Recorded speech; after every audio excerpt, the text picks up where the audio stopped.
예수님과 같은 시대를 살았다고 해서 다 예수님을 만난 것은 아니죠.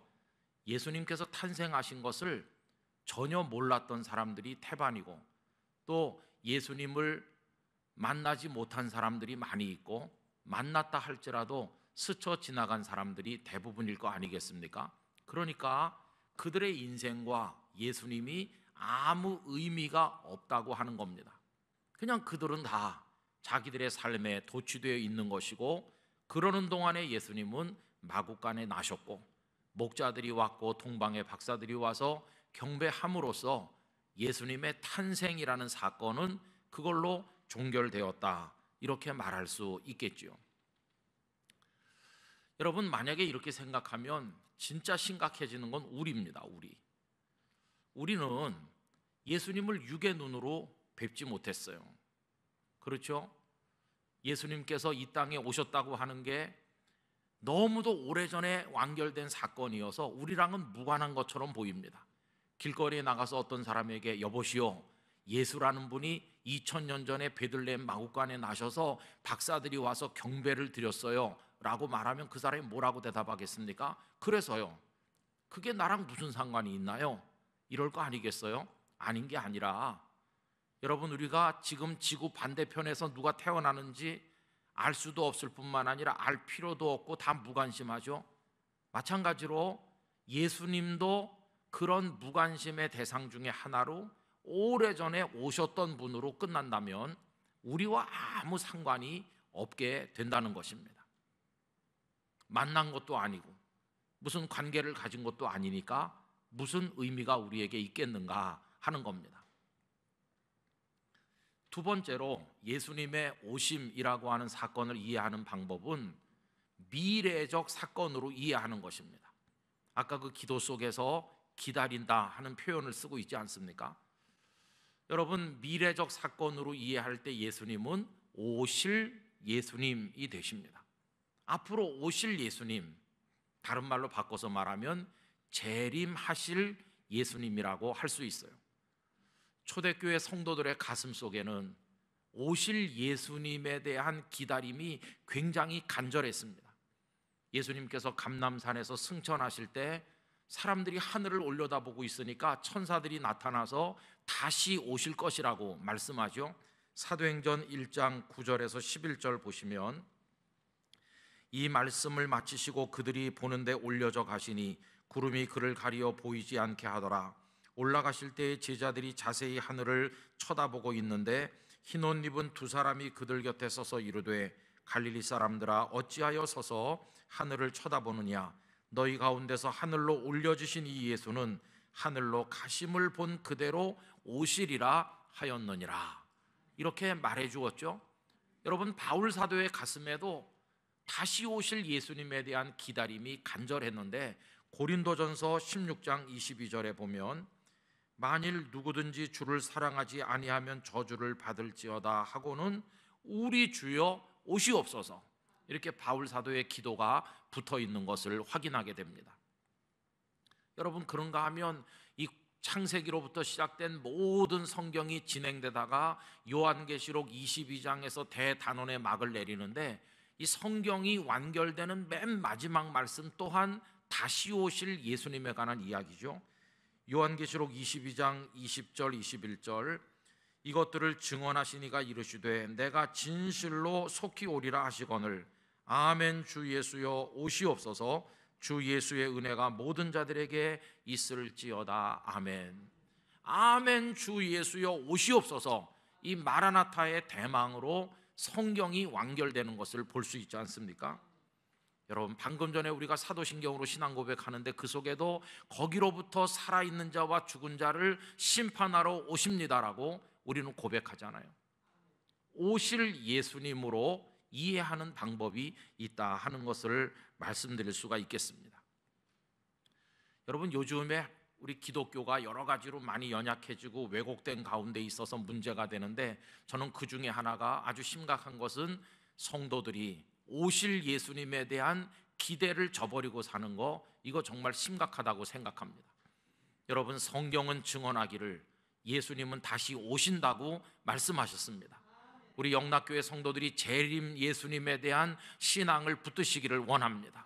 예수님 반드시 오신다고 약속하셨으므로 매주일 신앙 고백을 드리는 그대로 오실 예수님에 대한 간절한 기대를 가지고 살아가시게 되기를 바라는 것입니다.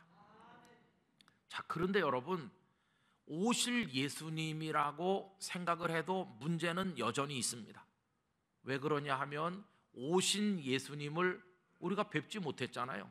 마찬가지로 오실 예수님이 지금 이 자리에 바로 오신다면야 모르겠지만 몇십 년 후, 몇백 년 후 언제일지 모르게 뒤늦게 오신다면 우리 그때까지 살 수 없거든요.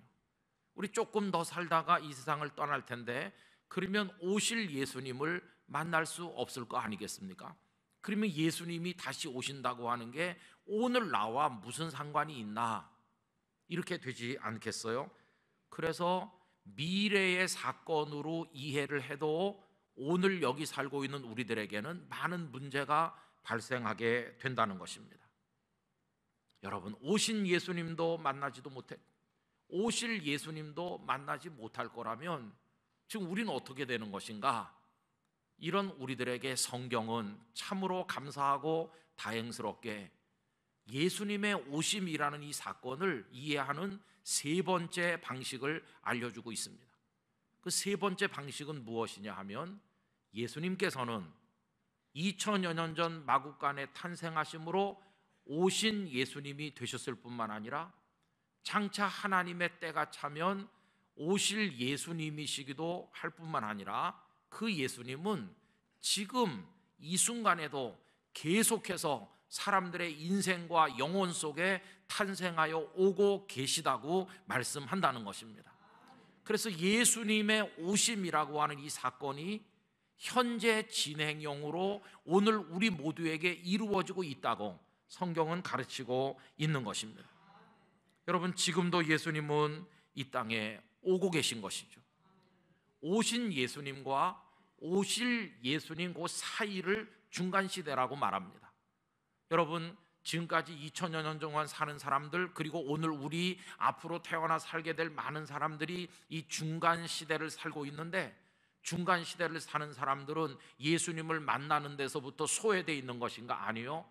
지금도 예수님은 계속해서 우리의 심령 속에, 인생 속에 연약한 가운데 탄생하여 오고 계시기 때문에 예수님의 성탄 사건은 오늘 우리에게 일어나는 현재 진행형의 사건이 된다고 하는 것입니다.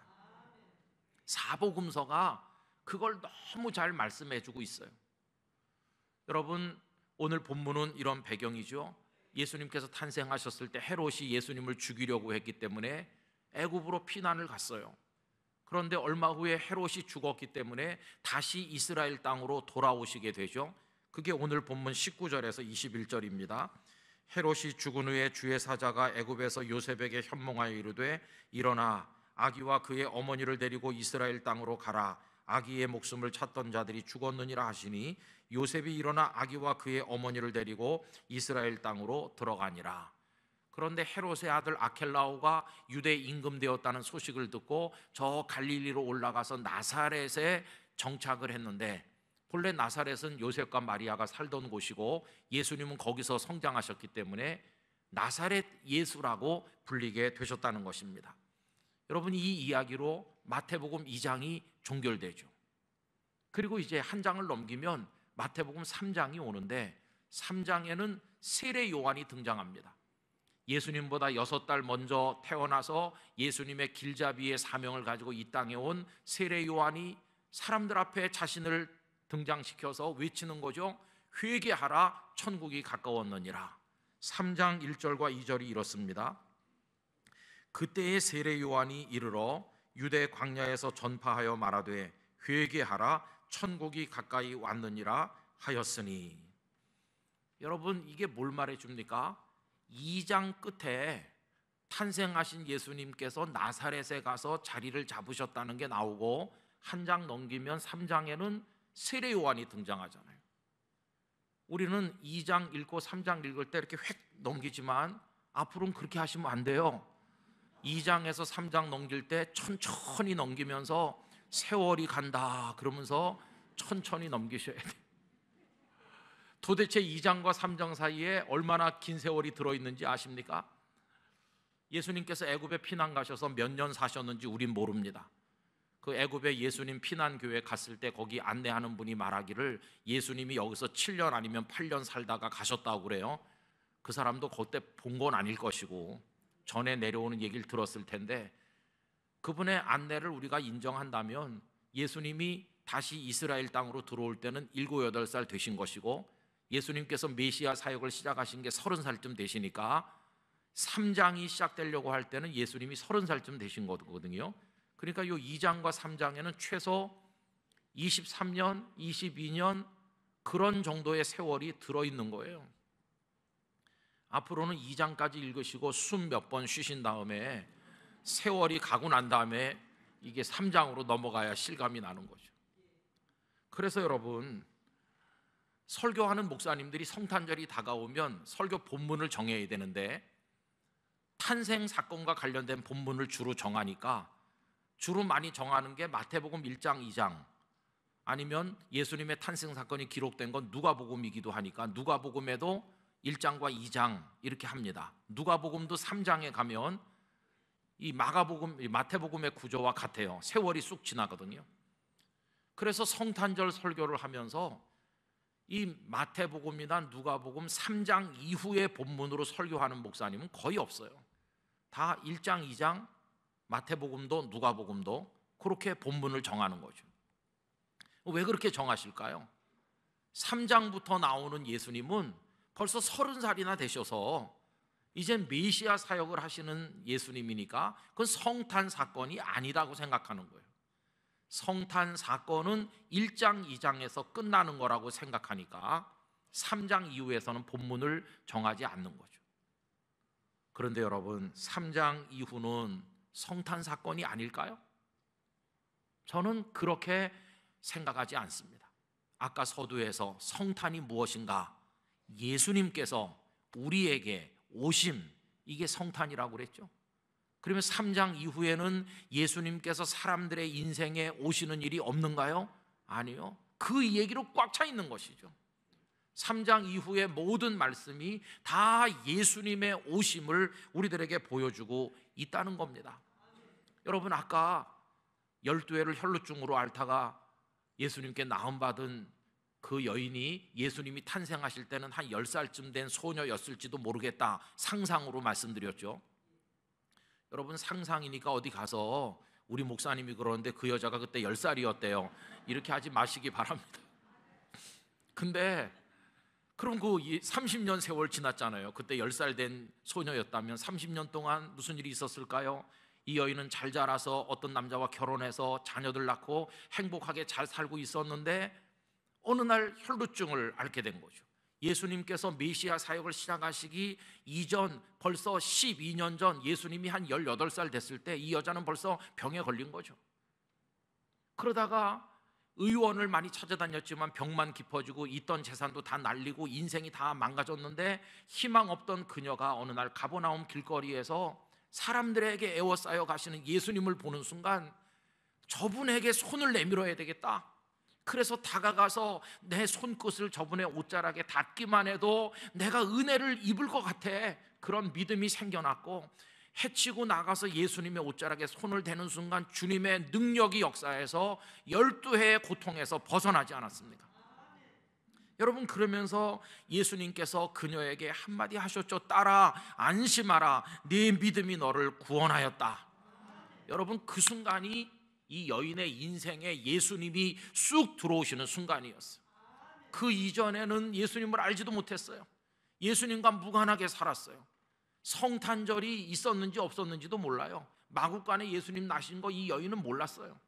그런데 그 고통의 한복판에서 예수님께서 말씀하시는 그 순간 이 여인은 이제 예수님 없이는 못 사는 여인으로 변했어요.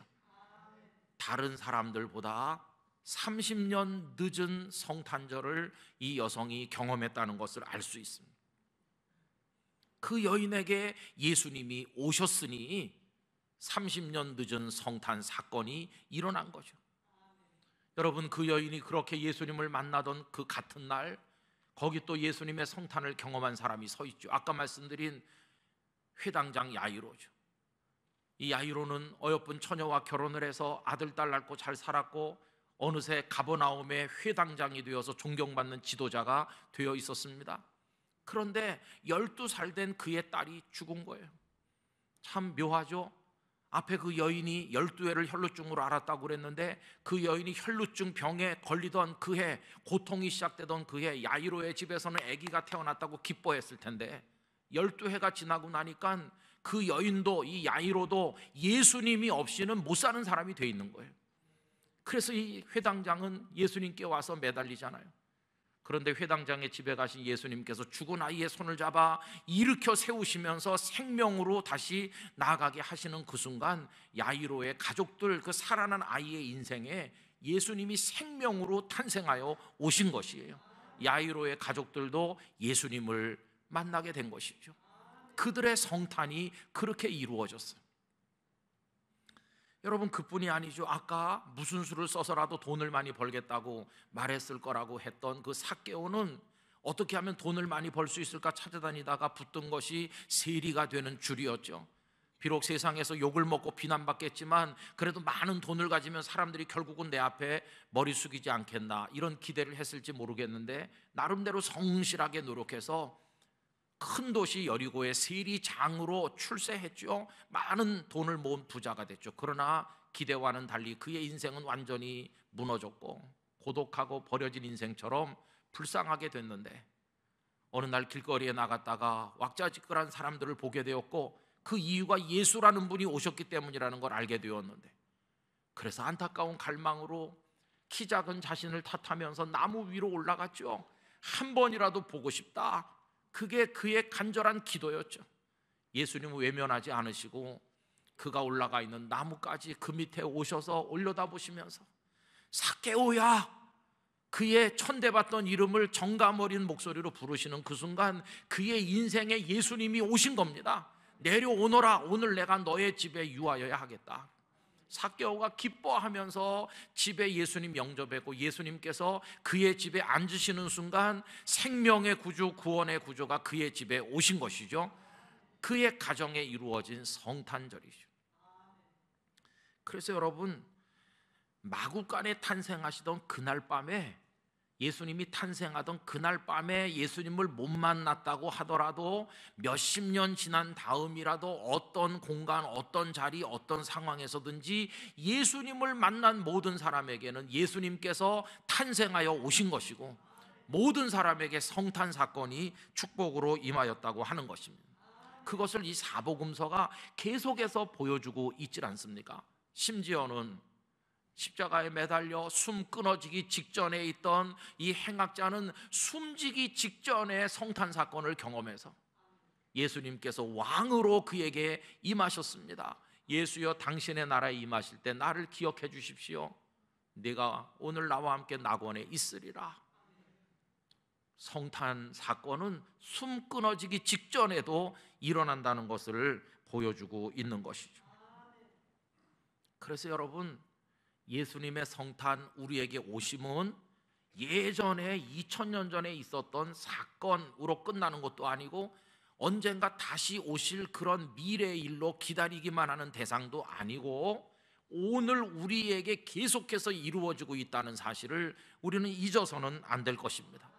지금도 예수님께서는 성령님의 모습으로 우리의 인생의 문을 노크하고 계시고 우리 속에 탄생하기를 원하고 계신 것이에요. 여러분, 그 예수님을 영접해야 됩니다. 그것이 오늘 우리의 성탄절이 되는 것이죠. 그 예수님 이미 대한민국 땅에 오셨어요. 그리고 우리들의 마음의 문을 두드리셨어요. 그리고 우리 속에 들어오셨어요. 우리 인생에 지금 자리 잡고 계신 것입니다. 그래서 오늘 우리가 이 예배 자리에 앉는 하나님의 자녀가 된 것입니다. 용서의 주로 오셔서 죄를 이기게 하셨고 생명의 주로 오셔서 사망을 이기게 하시고 위로의 주로 오셔서 우리 눈에 눈물을 닦아주시고 승리의 주님으로 오셔서 우리로 하여금 이 어려운 상황에도 뛰어 일어나도록 만들어 주시는 것입니다. 이미 예수님을 만나셨더라도 예수님이 또 계속 와주시기를 기대하고 기다리시기 바랍니다. 그걸 위해 기도하시기 바랍니다. 예수님을 붙드시길 바랍니다. 여러분의 모든 삶의 문제 그 예수님께 맡기시기를 바랍니다. 예수님을 통해 새롭게 되시기 바랍니다. 치유되시길 원합니다. 변화되고 기쁨의 사람으로 우리가 바뀌기를 간절히 기원하는 것입니다. 현재 진행형의 성탄절을 우리가 축하할 수 있어야 되겠습니다. 여러분, 이렇게 예수님은 계속해서 그 이후에도 오시는데 오늘 본문은 우리에게 놀라운 상상력을 가지게 만들어주죠. 이래서 예수님이 이제 나사렛에 정착하셨다. 여러분, 오늘 말씀 맨 끝에 23절 우리 한 번 더 읽어보실까요? 나사렛이란 동네에 가서 사니 이는 선지자로 하신 말씀에 나사렛 사람이라 칭하리라 하심을 이루려 함이로라. 아멘. 근데 여기가 중요한 겁니다.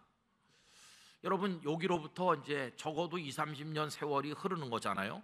그래서 3장으로 넘어간다고 아까 말씀드렸잖아요. 그러면 여기서 끝나지만 우리 영적 상상력을 가져야 되는 거죠. 요셉과 마리아는 예수님의 성탄을 어떻게 경험했습니까? 마리아가 잉태했고 주의 사자의 현몽을 받아서 마리아를 데려왔고, 그리고 지금 베들레헴 가서 마구간에서 예수님을 낳았잖아요. 예수님 나셨구나, 그걸로 끝났나요? 아닙니다. 예수님의 성탄은 마리아와 요셉에게 끝나지 않았어요. 애굽에 가서 살다가 돌아와서 나사렛에서 목수 가게를 문을 열고 일하면서 살아가는 그들의 매일매일에 예수님이 거기 같이 계신 거예요. 요셉과 마리아의 잠자리에도 예수님이 같이 계시고, 식탁에도 예수님이 같이 계시고, 낮에도 밤에도 예수님께서 옆에 계실 때 무슨 생각을 했을까요? 하나님의 아드님, 이 땅의 구원자로 오신 예수께서 낮이나 밤이나 우리 곁에 계시다. 얼마 동안요? 메시아로 나가시기 전까지 계속 그렇게 같이 계셨잖아요. 예수님과 함께 살면서 예수님이 우리 집에 계시다, 이걸 요셉과 마리아는 수십 년 동안을 경험하는 거 아닙니까? 얼마나 아름다운 모습인가요? 여러분, 이 모습이 그대로 영락교회 성도들 가정에 이루어지시기를 기원합니다. 낮이나 밤이나 새벽이나 언제든지 식탁에, 대화 속에, 잠자리에 우리 주님은 매 순간 우리와 같이 계시다. 이게 현재 진행형의 성탄인 것이죠.